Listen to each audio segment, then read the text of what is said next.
Mga kapatid, meron tayong binabantayang low pressure area na posibleng maging unang bagyo natin ngayong taon. Ito pong low pressure area ay nasa loob na ng ating Philippine Area of Responsibility.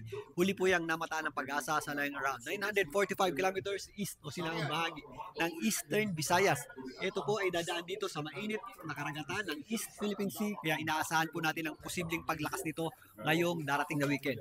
If ever yan po ay maging bagyo, yan po ay tatawaging Bagyong Auring o ang ating unang bagyo ngayong taon. Sa kasalukuyan, yung kanyang trough at ang paghila nito sa ating habagat ay nagdadala na ng mga kalat-kalat na pagulan sa malaking bahagi na po yan ng ating bansa. Saan ito posibleng pumunta? Silipin natin yan.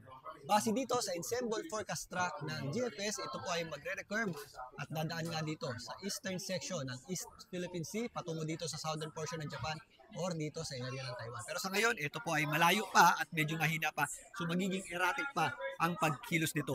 Ganun pa man, ito po ay magpapalakas o hihila ng ating habagat ngayong weekend, lalong-lalo na sa susunod na linggo na posibleng magdala ng malawakang pagulan sa malaking bahagi ng ating bansa. Paghandaan po natin yan. Uli, ito po ang inyong Weather Tito Alvin na laging may panahon para sa inyo.